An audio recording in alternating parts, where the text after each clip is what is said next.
اللهم صل على محمد وآل محمد. بسم الله الرحمن الرحيم. الحمد لله رب العالمين، والصلاة والسلام على أعز المرسلين وسيد النبيين، حبيب قلوبنا وشفيع ذنوبنا وطبيب نفوسنا أبي القاسم المصطفى محمد. اللهم صل على محمد وآل محمد وأهل بيته الطيبين الطاهرين وأصحابه المنتجبين الميامين، سيما بقية الله في الأرضين، روحي وأرواح العالمين في تراب مقدمه الفداء، صاحب العصر والزمان، جعلنا الله وإياكم من أنصاره وأعوانه وجنوده وخدمته والمستشهدين بين يديه يا أرحم الراحمين. أما بعد، أيها الحفل الكريم، السلام عليكم ورحمة الله وبركاته. قال الله تبارك وتعالى: أعوذ بالله من الشيطان الرجيم، بسم الله الرحمن الرحيم. ولا تهنوا ولا تحزنوا وأنتم الأعلون إن كنتم مؤمنين. إن يمسسكم قرح فقد مس القوم قرح مثله وتلك الأيام نداولها بين الناس. صدق الله العلي العظيم. أحبتنا الكرام، أعظم الله أجورنا وأجوركم بذكرى شهادة الإمام الكاظم عليه أفضل الصلاة والسلام. Ucapan bela sungkawa atas syahadahnya beliau pada tanggal 25 Rajab, bahwa beliau adalah halif as-sajdah at-tawila wad-dumu' al-ghazira. Beliau adalah orang yang memiliki sujud yang panjang dan air mata yang deras kepada Allah. Beliau adalah assalamu ala mu'adzabi fi qa'ris sujud wa fi dhulamil matamir. Salam pada beliau, seseorang yang tersiksa dalam kegelapan penjara Harun dan orang yang disiksa dalam penjara tersebut. Dan malam ini pula tanggal 26 malam 26 wafatnya seorang Sayyidu Quraisy, Sayyidul Badha, Mu'min wa Ali Muhammad, yaitu paman beliau, paman Rasulullah Muhammad sallallahu alaihi wa alihi, yaitu Abu Talib, ayah daripada Ali bin Abi Talib salawatullahi alaihima.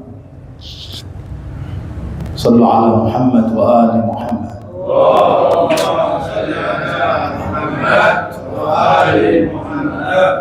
Abu Talib juga beliau wafat pada tanggal 26 Rajab. Sehingga inilah munasabah kajian kita adalah seputar Mahdawiyah. Selama ini kita mungkin membahas Ayyam Fatimiyah, tentang Fatimiyah, dan kita saat ini malam ini kembali ke dalam pembahasan Mahdawiyah kita seputar Al-Imam Al-Mahdi, seputar alamat Duhur Al-Mahdi, tanda-tanda pendahuluan sebelum kemunculan Al-Mahdi. Dan pembahasan kita masih dalam tanda-tanda pasti yang disebut dengan alamat al-hatmiyah, tanda-tanda pasti kemunculan sahibul asri waz zaman. Menurut riwayat Al-Imam As-Shadiq ada 5 yang telah kita bahas, adalah sosok As-Sufyani sebagai salah satu dari 5 yang akan sebagai pendahuluan tanda pasti sebelum kemunculan Mahdiuz Zaman wa Imamuz Zaman ajjalallahu farajahu syarif. Kemudian setelah selesai kita membahas tentang Sufyani, kita bahas alamat yang kedua, alaim hatmiyah, sebagai irhasat, sebagai pendahuluan sebelum kemunculan beliau, yaitu sosok Al-Yamani. Al-Yamani adalah sosok yang pro dengan Al-Imam Al-Mahdi, yang akan membantu masa Asr Duhur, mempersiapkan Daulat Mahdawiyah, pemerintahan Al-Imam Al-Mahdi, yaitu menerapkan pemerintahan Tuhan di muka bumi ini. Maka mereka itu adalah yang paling dikenal adalah Yamani. Sedangkan As-Sufyani itu adalah sosok yang kontra, yang akan memerangi Al-Imam Al-Mahdi. Setelah kita sampai selesai membahas masalah Al-Yamani, siapa itu Al-Yamani, bahwa Al-Yamani adalah keturunan Al-Husaini dari Al-Husain bin Ali, putra daripada Amirul Mukminin dan Fatimah Az-Zahra. Keturunannya ada mereka fi akhir zaman, sebelum kemunculan Mahdi, ada sosok Al-Yamani dari Yaman, dari keturunan Sayyid Sadah Habib, yang akan memimpin sebagai pendahuluan untuk mempersiapkan kemunculan Al-Imam Al-Mahdi. Setelah kita bahas itu, kemudian ada 7 qadah, ada 7 yang menyertai Al-Imam Al-Mahdi, sosok-sosok yang pro, yang akan terus melakukan, membantu prosesi Ad-Daulah Al-Ilahiyah, pemerintahan Tuhan di muka bumi ini melalui Al-Mahdi, yaitu yang pertama Al-Yamani, kemudian Al-Khurasani. Al-Khurasani juga telah kita sampaikan di kesempatan yang lalu. Terakhir sebelum kita masuk Ayyam Fatimiyah, kita sebutkan sosok Al-Khurasani. Siapa itu Al-Khurasani? Bahwa beliau dari Bani Hashim, dari keturunan Al-Husain pula, seperti halnya Al-Yamani, atau dari keturunan Al-Hasan dan lain sebagainya yang muncul dari Khurasan, yaitu kawasan Iran, yang mereka memiliki tanda-tanda menggunakan dengan panjihnya warna hitam, atau qalansuwa atau imamahnya warna hitam. Kemudian latifun, pada saat itu beberapa waktu yang lalu ada pertanyaan yang diajukan kepada Syekh yang telah wafat, yaitu Syekh Al-Qurani, Syekh Ali Qurani, menanyakan tentang Khurasani tersebut. Akankah Khurasani seringkali yaitu dianggap bahwa itu adalah yang ada qiyadah rasyidah dari wilayatil faqih yang dipimpin langsung Sayyidul Qaid, yaitu Sayyid Ali Al-Khamenei. Akankah beliau termasuk atau dianggap sebagai sosok Khurasani yang ada dalam lisan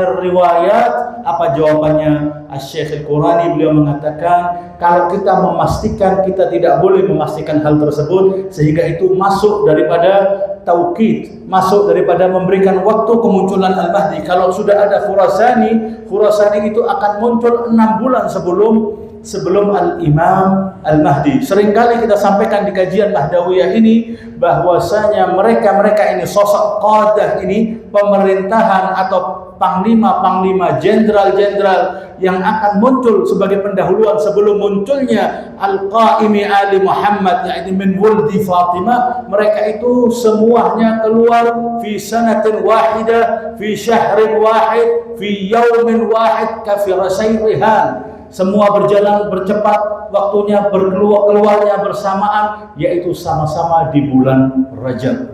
Sehingga seringkali kita sampaikan keluarnya As-Sufyani, munculnya Khurasani, munculnya Al-Yamani, itu semua akan rentetan bersamaan dalam waktu yang sama. Sehingga dalam istilah riwayat disebutnya lahu nidhamun kanidhamil khirs, yaitu memiliki susunan seperti mata rantai daripada tasbih. Ketika terputus tasbih tersebut, satu akan jatuh, berentetan akan jatuh keluar, begitu tabaan, diikuti oleh mata rantai atau butiran tasbih yang lainnya akan keluar dan jatuh. Begitu pula munculnya Al-Khurasani. Maka kalau kita mengartikan Khurasani fil lisanir riwayat dan mentadbikkan dalam dunia realitas saat ini bahwa Khurasani itu adalah sosok personal dari qiyadah al-Islamiyah Iraniyah yang ada, yaitu al-Mutamassilah, yang ada dalam sosok yang luar biasa agung Sayyid Ali Al-Khamenei. Maka kita lagi mentadbikkan riwayat itu, masuklah kita dalam ranah tauhid, harusnya 6 bulan. Sedangkan Sayyid telah menjadi pemimpin revolusi Islam, menggantikan sebagai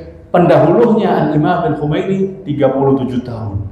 Berarti ya kita na'mal, kita berharap kalau memang beliau, kalau enggak maka akan ada yang lainnya, sosok-sosok yang disebut dengan lisan riwayat sebagai Al-Khurasani.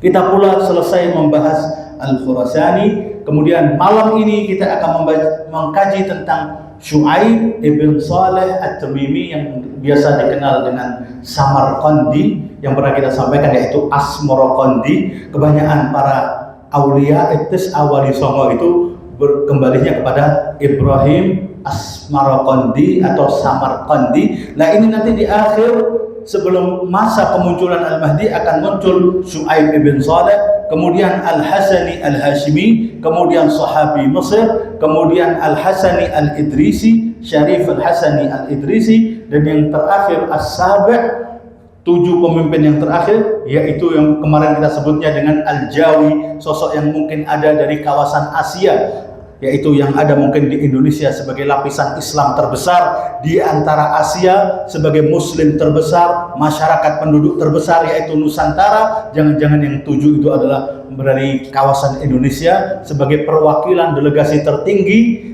sebelum kemunculan Al-Imam Al-Mahdi. Akan tetapi pembahasan kita masih dalam yang ketiga, yaitu setelah Al-Yamani dan Al-Khurasani. Kemudian al-an kita bahas siapa itu Syu'aib ibn Saleh At-Tamimi. Beliau yang dikenal sebagai panglima jenderalnya seorang Khurasani. Beliau akan hidup, beliau akan bersama menyertai sosok Al-Khurasani sebagai tangan kanannya, pemimpin utamanya. Jadi misalnya kalau sekarang kita mau mentadbirkannya, orang-orang dulu zaman kepemerintahan pada saat itu menganggap Syu'aib ini adalah siapa? Pemerintahan yang ada, yaitu presiden yang ada di Khurasan, yang ada di Iran saat ini. Siapapun itu maka dia disebutnya Syu'aib ibn Saleh. Sedangkan wilayatul faqihnya, al-hakim jami' li syara'idnya sebagai sosok Khurasani. Kita kalau dalam lisan riwayat ingin mengenal siapa itu Syu'aib ibn Saleh, disebutnya syabun min bani Tamim maulan lahum. Disebutnya Syu'aib ini adalah seorang pemuda tangguh, pemimpin, tuan daripada mereka, yakni yang ditokohkan, yang jadi orang sebagai sayyidnya, pemimpinnya dari Bani Tamim, dari orang asli Arab. Maula atau seorang malik atau sayyid yang ditokohkan dan raja di antara bani kaumnya dia. Syu'aib ibn Saleh mauliduhu, kelahirannya, di mana letaknya beliau akan dilahirkan, di mana kawasan yang dianggap dia adalah orang yang potensial. Dalam lisan riwayat bisa jadi namanya itu adalah nama samaran, yaitu imam menyebutnya sebagai Saleh atau sebagai Syu'aib ibn Saleh dan lainnya. Namanya mungkin namanya bisa nama samaran. Dilahirkan di kawasan yang disebut dengan Batnu At-Taliqan, yaitu di inti daripada kawasan Taliqan. Ada riwayat yang lainnya di inti daripada kota Rai. Kota Rai itu saat ini diartikan sebagai Tehran, Iran. Yakni Tehran itu nama dulunya dalam lisan Qudama, orang-orang lama dan lampau mengartikan Tehran itu adalah sebagai Rai. Makanya pernah yang disebutkan oleh siapa? Oleh orang yang gila dengan kekuasaan, yaitu Umar bin Sa'ad. Apa yang diinginkan? Ar-Rai wa Jirjan, kawasan Al-Jarjani, Jirjan dan Rai, yaitu kawasan yang ada di Tehran saat ini. Itu adalah yang diinginkan oleh Umar bin Sa'ad untuk menjadi gubernur di kota tersebut. Nah, ini orang yang akan muncul dan menjadi panglimanya Al-Imam Al-Mahdi. Beliau adalah orang yang dilahirkan di kawasan tersebut di Taliqan, yaitu saat ini banyak sekali para ulama sampai dalam lisan riwayat disebutkan bahwasanya Taliqan lahu kanzun, memiliki tempat yang mengandung berbagai macam kekayaan, akan tetapi laisa dahaban wala fiddah, bukan kekayaan alam seperti halnya ma'adin atau emas-emasan yang ada atau tambang, melainkan rijalullah yad'una ilallah, yakni duat, sebagai orang-orang yang mengajak kepada Allah tabaraka wa ta'ala. Beliau dilahirkan berada di Taliqan, yaitu kawasan Janub Samarkand. Taliqan dan Samarkand yakni bagian Kazakhstan, kemudian Turkmenistan. Saat ini yang diakhiri dengan kawasan tersebut yang berbatasan langsung dengan Sin, yaitu kawasan yang langsung dengan Mongoliyin yang ada di negara Cina itu. Beliau lahir di antara itu yang akan menjadi pemimpinnya, bagian Samarkand atau Taliqan. Nasabnya kembali kepada seorang sahabiyun jalil, yaitu Malik ibn Nuwairah al-Yarbu'i at-Tamimi. Antum mungkin pernah sampai, yaitu apa? Siapakah Malik ibn Nuwairah? Kalau kita membaca sejarah pasca wafatnya Nabi Muhammad, kemudian ada peperangan yang dikenal dengan Hurubir Riddah, memerangi orang-orang yang murtad. Itu adalah yang diperangi, salah satunya adalah Bani Yarbu', keluarganya Malik ibn Wairah. Ketika khalifah terpilih, kemudian meminta untuk muslimin yang ada di kawasan Madinah membayarkan zakat. Keluarga ini adalah salah satu keluarga besar yang tidak mau memberikan zakatnya kepada khalifah terpilih, melainkan akan memberikan kepada Ali bin Abi Thalib. Maka khalifah mengutus Mengutus Khalid ibn Walid untuk apa? Untuk memeranginya, untuk mengambil harta tersebut, dan dia dikatakan tidak mau. Kemudian dilakukanlah persekusi, dibunuhlah Malik ibn Wairah sampai dimutilasi, dinatuf, dilepaskan, dikulitin hidup-hidup, dilepaskan kepalanya, kemudian dimasukkan ke dalam kedir, yaitu seolah-olah mau membuat kikil dari kepalanya sahabat tersebut, yaitu siapa? Malik ibn Wairah. Nggak cukup sampai di situ, azzakumullah, setelah dibunuh istrinya dianggap nganggur, maka dia melakukan perzinahan dengan istri yang baru dibunuh, yaitu Malik ibn Wairah, seorang sahabat khullas. Maka Samarqandi ini, yakni At-Tamimi ini, adalah yang nanti dia berada di kawasan Masyriq, ada di kawasan bagian timur, tapi asalnya adalah aslun Arabi, yang keluarganya kembali kepada sahabiyun jalil, yaitu mereka dari Bani Taim al-Yarbu'i, dari suku al-Yarbu', dari keluarga besar Tamim At-Tamimi. Nah, beliaulah yang kemudian akan menjadi poros kedua setelah Khurasani.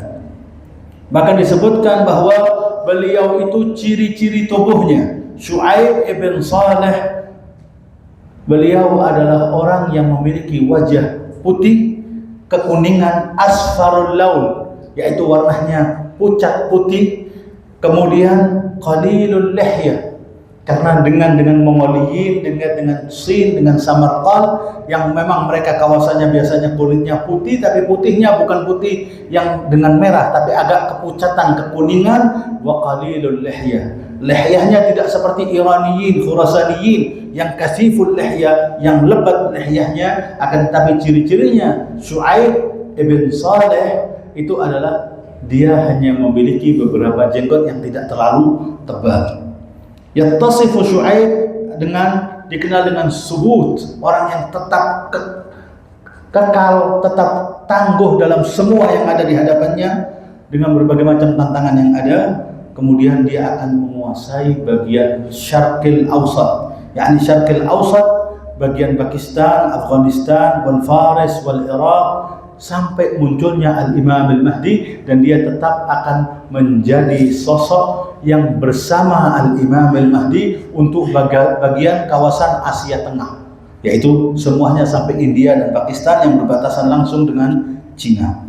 Kemudian waqad yakun li Syu'aib ibn Saleh silatul qurba bil Hasani, bisa jadi dia memiliki keterkaitan, kekerabatan dengan sosok Al-Hasani yang kita akan bahas di pertemuan berikutnya. Sayadharu, yang dia akan muncul di Jailan, yaitu Al-Gailani, muncul lagi Jailani berikutnya fi akhir zaman, fi Gailan atau fi Ilan, yang dikenal dengan Ad-Dailam. Saat ini banyak sekali ulama Ad-Dailami. Dailam itu adalah kawasan Gilan, Gilan adalah kawasan Iran Persia yang ada di Iran saat ini. Sayakhda'ul Khurasani wa Syu'aib wal Hasani kullun bilad Turk, semua Turkmenistan, Arabistan, dan semuanya, yaitu kawasan Iran dan Arab semuanya ini yang kawasannya berbatasan dengan Iran, mereka itu semuanya akan dipimpin oleh tiga pemimpin ini, yaitu siapa? Al-Khurasani, kemudian Syu'aib ibn Saleh At-Tamimi, dan As-Sayyid Al-Hasani Al-Idrisi. Wa akhiran tentang beliau, bahwa beliau memiliki panji warnanya yang sama seperti Al-Khurasani, memiliki Rayatus Sud. Rayatus Sud itu ada pembahasan khusus bahwasanya panji warna hitam itu ada 3 minimal dalam lisan riwayat. Yang pertama, Rayatus Sud itu adalah pemerintahan dinasti Abbasiyah. Dinasti Abbasiyah, mereka panjinya, mereka semuanya, embel-embelnya, atributnya, pakaiannya, warnanya hitam. Sehingga Rayat Sud yang pertama itu adalah dinasti Abbasiyah. Kemudian yang kedua dan yang ketiga yaitu masahnya Al-Khurasani dan masahnya At-Tamimi As-Samarqandi. Dari itulah mereka juga mengenakan atributnya, benderanya, panjinya berwarna hitam. Begitu pula diadopsi karena banyak riwayat-riwayat Rayat Sud, bahkan ISIS itu pun juga menggunakan warna rayahnya, warna benderanya sebagai Rayatus Sud iha'an, seolah-olah mengisyaratkan bahwa dia adalah sahibu Rayatus Sud yang akan memiliki keimanan yang dikatakan kasuburil hadid, memiliki keimanan yang kuat dan lain sebagainya mereka itu. Akan tetapi yang kita yakini Rayatus Sud yaitu mereka yang pakaiannya, imamahnya, qalansuwahnya, arak-cinnya, pecinya berwarna hitam dan panjinya juga berwarna hitam. Yaitu maksudnya apa? Memiliki ideologi yang yakin tentang al-imamah wal wisayah dari madrasati Ahlul Bait salawatullahi wasalamuhu alaihi. Ayat di awal kita akhiri pembahasan kita tentang Syuaib ibn Saleh. Ternyata beliau adalah salah satu panglima yang akan bersama dengan Khurasani atau tangan kepanjangannya Khurasani yang kemudian akan dilantik sampai masa Duhuril Hujjah sebagai salah satu pemerintahan terpenting beliau di kawasan Asia Tengah. Selesai itu kita saat ini akan menanggapi beberapa kejadian di kawasan dan di dunia internasional. Ma'assalati ala Muhammad wa ali Muhammad. Salli ala Muhammad wa ali Muhammad wa ashfil farajahum. Ayat di awal yang kita bacakan dari surat Ali Imran 139. Allah Subhanahu wa taala memberikan kita untuk harapan, napas segar. Jangan pernah kalian merasakan ayatnya wala tahinu wala tahzan. Jangan kamu merasakan al-wahan, merasa lemah, merasa gundah, merasa gelisah, merasa huzun, merasa sedih. Wa antumul a'laun. Sesungguhnya kalianlah yang memiliki yang lebih tinggi, a'laun, derajatnya lebih tinggi, memiliki kesempatan lebih tinggi selama kalian in kuntum mu'minin. Selama kalian masih beriman kepada Allah Tabaraka wa Ta'ala, maka kalian a'lau, kalian lebih hebat, kalian lebih kuat, bahkan dengan segala macam ancaman yang ada di hadapan kalian. Syaratnya tetaplah kamu beriman kepada Allah Tabaraka wa Ta'ala. Kemudian dilegakan lagi oleh Allah, dibesarkan hati kita, orang-orang mukmin yang berjuang. Allah mengatakan in yamsaskun qarhun. Kalau kalian merasakan luka, merasakan sakit fisik manusia biasa, terkena apapun itu, terkena tajamnya pedang, terkena pedihnya letusan api, atau bahkan dibombardir, kita merasakan sakit itu, maka ketahuilah kalau kalian merasakan sakit tersebut, mereka juga merasakan sakit yang sama. In yamsaskum qarhun faqad massal qaum qarhun misluh. Mereka juga merasakan qarah yang sama. Ketika kita sudah berada di jabahatil kita sudah berada di front perang, kalau kita merasakan sakit, mereka merasakan sakit yang sama. Kita berdarah, mereka berdarah yang sama. Kenapa kita gentar? Artinya tetaplah in kuntum mu'minin antumul a'lau, maka kalian lebih besar. Tilkal ayyam nudawiluha bainan nas. Itulah hari yang kita putarkan di antara manusia. Wa liya'lamallahu alladziina aamanu. Semoga Allah mengetahukan kepada seorang-orang yang lagi beriman, wa yattakhidhu minkum syuhada, dijadikan kalian sebagai syuhada, wallahu la yuhibbudz zalimin. Allah tidak mensukai keadaan atau orang-orang yang melakukan kezaliman di muka bumi ini. Dunia ini kalau kita membaca saat ini, kita berada di fitnah ke-6 menuju menghadapi fitnah yang ke-7 melalui lisan Rasulullah yang diriwayatkan oleh Kutubul Muslimin. Kita akan membaca ini dengan seksama, kemudian kita membacanya dengan apa? Berupaya memahami realitas saat ini. Diriwayatkan dari Abu Hurairah, dan ini ada dalam kitabnya Al-Mustadrak ala Sahihain karangan Hakim An-Naisaburi dan ini dikatakan hadhihi riwayah sahihah wa lam yukharrijah, tidak dimasukkan dalam dua sahih itu, yaitu sahih Bukhari dan sahih Muslim. Rasulullah sallallahu alaihi wasallam berkata dari qala Ibn Mas'ud, dari Ibn Mas'ud berkata qala lana Rasulullah sallallahu alaihi wasallam, bersabda kepada kami, berucap kepada kami Rasulullah sallallahu alaihi wasallam, apa sabda beliau? Uhadzirukum sab'a fitanin, aku ingatkan kalian, hati-hati kalian akan terjadi 7 fitnah besar-besaran setelah sepeninggalku. Sab'a fitanin takunu ba'di, fitnah tersebut terjadi sepeninggalku, setelah diriku tidak ada di muka bumi. Pertama adalah fitnatun tuqbalu minal Madinah. Fitnah pertama yang muncul di Madinah pasca wafatnya Nabi Muhammad, muncul yaitu di Saqifah, pelencengan umat pertama untuk tidak menjadikan Ali sebagai Khalifatul Rasulullah bil haq, yang tidak mau meninggalkan, yang tidak mau menjadikan wasiat Rasulullah yaitu Ali sebagai wasinya Rasulullah, malah menjadikan orang lain. Maka fitnah yang pertama dan telah terjadi yaitu fitnah yang munculnya minal Madinah. Wa fitnatu bi Makkah, fitnah yang kedua adalah fitnatu bi Makkah, munculnya dari Makkah. Ini ada perbedaan, yaitu fitnatul Jamal dan keluarnya Talha wa Zubair dari Makkah memerangi Ali bin Abi Thalib di Basrah, atau kejadian yaitu fitnahnya Ibn Zubair sampai akhirnya Yazid mengirimkan manjanik untuk menghancurkan Ka'bah. Itu sehingga fitnah yang ada di Makkah. Kemudian fitnah yang ketiga munculnya minal Yaman, yaitu fitnahnya Al-Khawarij, orang-orang yang muncul kemudian tidak mau bersama dengan Ali bin Abi Thalib dan juga tidak mau bersama Muawiyah, yaitu mereka orang-orang yang kebanyakan dari mereka pembesarnya Khawarij adalah Al-Yamaniyul Asl, orang-orang Yaman. Sehingga fitnah yang ketiga setelah Al-Madinah kemudian Makkah, yaitu fitnah yang muncul dari orang-orang Yaman.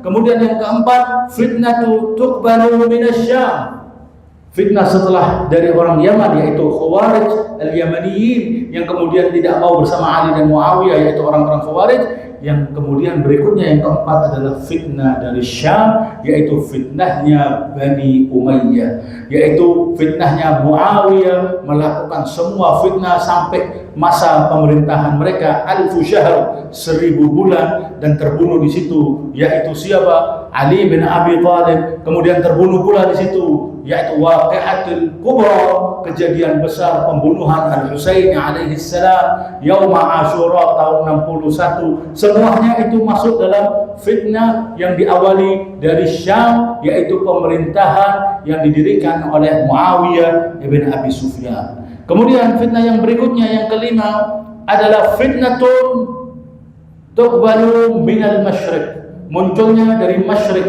yaitu dari Baghdad, yaitu fitnahnya dinasti Abbasiyah. Setelah fitnah dari Syam, fitnah masyriq yaitu fitnahnya orang-orang yang ada di kawasan timur, yaitu orang-orang dinasti Abbasiyah melakukan kekejaman.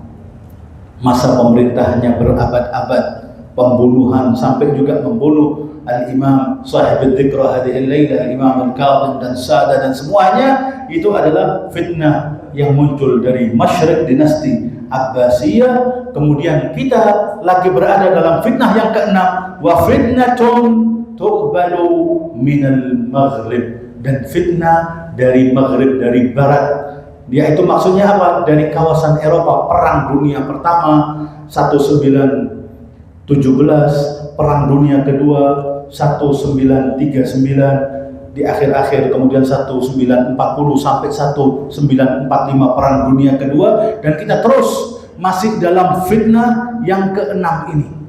Fitnatun minal maghrib, dari bagian gharab dunia, bagian barat, yaitu sampai pada puncaknya mereka menduduki kembali kawasan Palestina al-Mu'tallah, Palestina yang dijajah oleh Israel dan dicaplok tempatnya, diambil, diakuisisi tanahnya, yaitu tanah Palestina diambil oleh negeri haram Israel, dan itu terus berkepanjangan dan sudah 80 tahun, 70 tahun lebih hingga saat ini pemerintahan yang masih ada dan adidaya ini. Kemudian yang terakhir, fitnatun min batni Syam. Semua fitnah-fitnah tidak disebutkan fitnahnya dari apa, disembunyikan. Yang terakhir, wa fitnatun min batni Syam. Fitnah dari perut, dari intinya negeri Syam, Damaskus, wahia as-Sufyani. Dan itu adalah fitnahnya Sufyani. Sehingga kita kalau mau mempraktekkan dan membaca secara aktual saat ini, semua fitnah tadi itu sudah, dan kita berada di fitnah yang keenam. Dan kemudian setelah keenam, menantilah fitnah yang terakhir yang disebutkan. Siapa fitnah tersebut? Yaitu fitnahnya As-Sufyani. Maka kita menanti masa Sufyani, dan setelah Sufyani muncul, tidak lama setelah itu bulan Muharram, yaitu 6 bulan berikutnya, Al-Imam Al-Mahdi akan muncul. Kalau kita membaca saat ini sampai berlarinya pemerintahan yang ada di Syam, Asadan, dua Asad, Asad al-Ab dan Asad al-Ibn, maka kemudian muncul dikuasai oleh ateis. Itu mereka ternyata belum sebagai sosok As-Sufyani. Maka dia akan terbagi. Kalau kita membaca saat ini bahwa di Syam akan terbagi menjadi 3 kawasan. Mereka yang ada di Durus, mereka Alawiyin, dan mereka yang kemudian tidak pada condong mereka berdua.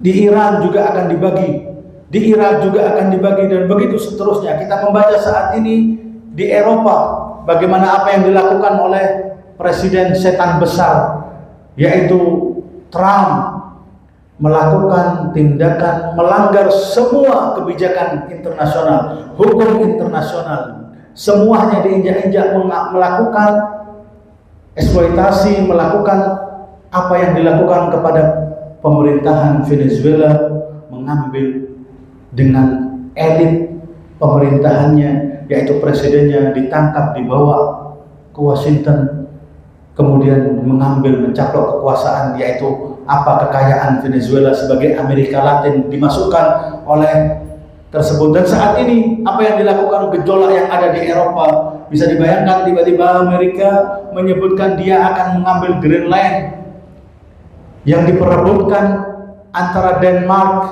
dan lainnya. Kita tahu bahwa di situ ada Greenland dan Iceland, yakni Islandia dan Greenland. Greenland ini kemudian mau diambil kawasan tersebut karena kekayaannya. Semua tahu, tiba-tiba dianggap ini kawasan sebagai tempat keamanan untuk Al-Wilayah Al-Muttahidah Amerika, sebagai tempat kawasan yang mengamankan Amerika, dan ingin dibeli oleh Trump dan lain sebagainya, menjadikan gejolak semuanya. Karena semua, yakni Macronia, orang-orang presiden yang ada di France, kemudian yang ada di Jerman, saat ini membara semua tentang apa yang ada. Dan pada puncaknya kita baca apa yang ada kondisi saat ini di Iran, dan tantangan, kecaman yang dilakukan oleh Trump kepada Iran. Bisa dibayangkan, menggerakkan akar rumput untuk demo dan lain sebagainya. Dan Iran berhasil menunjukkan bahwa ternyata semuanya itu direkam dan diberikan videonya, bisa dilihat di sosial media bagaimana Iran membuktikan yang melakukan tindakan anarkis, yaitu yang melakukan pembunuhan kepada Sya'bil Irani, masyarakat sipil yang melakukan demo, adalah kawasan orang-orang yang melakukan mulastami, yang wajahnya ditutup, yaitu umalaknya orang-orang Israel dan Amerika membunuhi masyarakat Iran, sehingga seolah-olah pemerintahannya melakukan kekerasan dan melakukan pembunuhan kepada orang-orang Iran. Dan dibuktikan ternyata yang melakukan pembunuhan adalah mereka, Amerika sendiri. Dan saat ini Amerikanya mengatakan ternyata Iran telah berhenti melakukan itu. Seolah-olah nanti kalau terjadi apa yang dilakukan, dia akan menjadi pahlawan kesiangan, menjadi polisi dunia untuk mengamankan dan melakukan serangan masuk ke Iran. Tapi tidak dilakukan. Kita nanti dari semalam kita membaca, ternyata mereka menurunkan lahja, menurunkan tekanan bahasa mereka atas Iran, dan tidak akan melakukan serangan dorba askariyah, malah justru sekarang terbalik.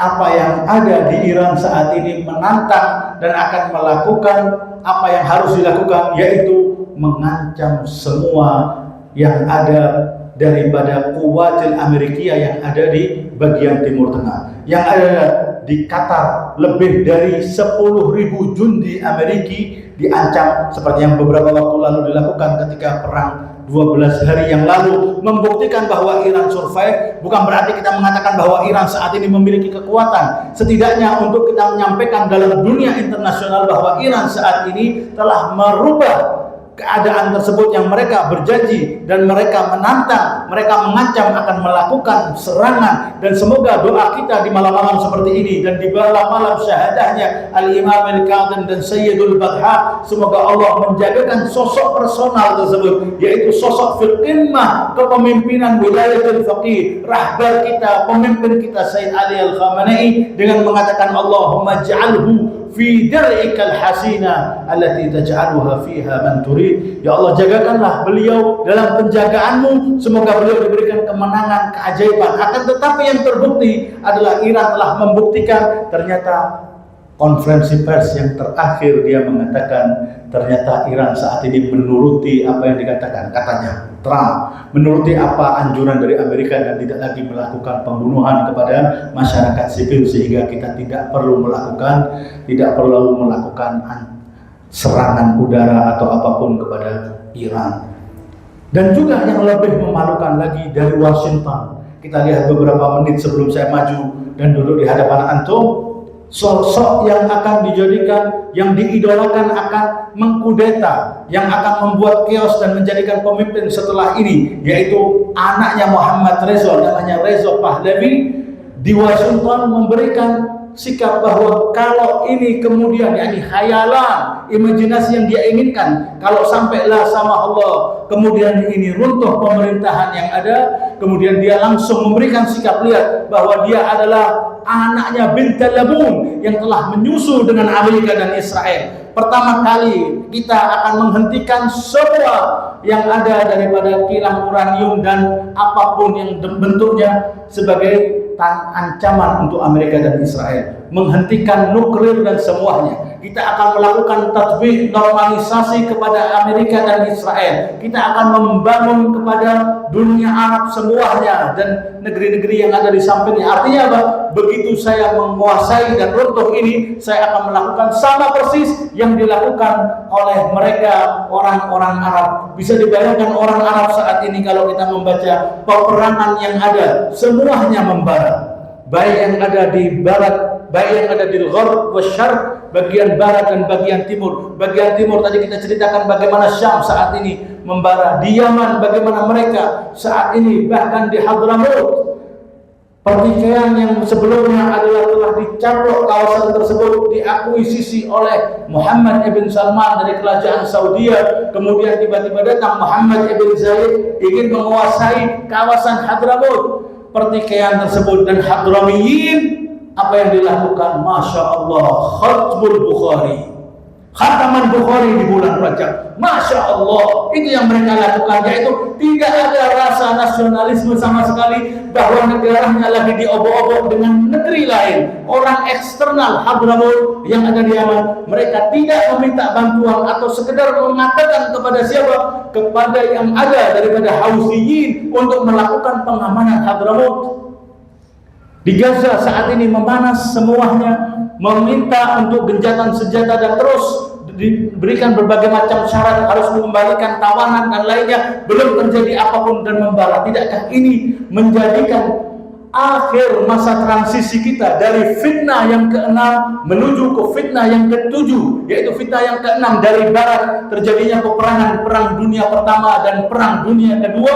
Kemudian sebelum kemunculan Al-Mahdi ada fitnah min batni Syam dengan terbunuhnya pemerintahan HTS tersebut, kemudian munculnya Sufyani fi syahri Rajab, dan kita berada fi awakhir min syahri Rajab.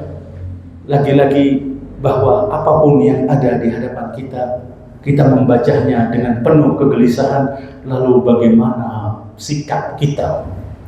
Sikap kami sebagai sosok-sosok madrasati Ahlul Bait, orang yang intimahnya, yang kembalinya dalam poros perjuangan Ahlul Bait, yaitu orang-orang Ja'fariyin, Isna Asyariyin, apa yang perlu kita lakukan? Akankah kita juga merasakan rasa takut yang sama? Ataukah ada ancaman yang nyata di hadapan kita? Benar, ancaman nyata di hadapan kita, tapi kita tidak perlu takut. Kenapa? Karena hadal madhab, karena hadad din telah terbukti ribuan tahun dan tetap orang-orangnya, personalnya, sosok eksekutornya akan berubah dan begitu seterusnya. Islam ini dipimpin, diturunkan kepada sosok pertamanya Sayyidul Wujudi Muhammad. Akankah beliau kemudian meninggalkan dunia, selesai ajarannya? Tetap ada yang menjalankan para a'immah. Ali digantikan putra-putranya sampai syahidnya Al-Imam Al-Musa Al-Kadhim, sampai pada masa selesai Al-Imam Al-Hasan. Akankah kemudian hancur Al-Imam Al-Husain dengan seluruh keluarganya di bumi, hanguskan, dihempaskan, dibunuh seperti seekor domba, berserak tubuhnya? Akankah perjuangan dan agama din Al-Alawi, din Al-Islami Muhammadin Al-Asil itu kemudian kandas dan berlalu, sosoknya hilang, tapi mabda'nya, ideologinya, kepercayaannya, perjuangannya tetap akan terus. Wahakala, kalau apapun la samahullah, dan kita tadi mengatakan, menyerukan kepada muslimin, mukminin untuk mendoakan sosok-sosok qiyadah kita yang lagi berjuang saat ini, semoga mereka dalam penjagaan Allah yang kuat dan diberikan kemenangan atas mereka. Kalaupun dengan semua ihtimalat yang ada, dengan kenyataan realita yang ada, bahwasanya kalaupun itu terjadi, kita meyakini bahwa agama ini tetap akan survive. Agama ini akan tetap tangguh dan ada yang kita perjuangkan. Karena apa? Karena hadal din, hadal madhab, hadal memiliki sosok yang hayyun yurzaq, yang kita mendapatkan riayah langsung dari Rabbul Alamin, yang kita yakini sebagai yamla'ul arda qistan wa adla, pemimpin yang akan memimpin yang sebenarnya, yaitu masa transisinya memang harus terjadi perang besar-besaran untuk sebagai kenyataan daripada risalah riwayat hilangnya sulus, hilangnya sepertiga dari manusia, terjadi perang dunia ketigakah? Tetap kita yakini mungkin pembicara yang saat ini mati atau kemudian anaknya mati, tapi tetap yang namanya akidah, yang namanya ideologi Syiah Isna Asyariyah yabqa madad dahr, yang akan hidup selamanya.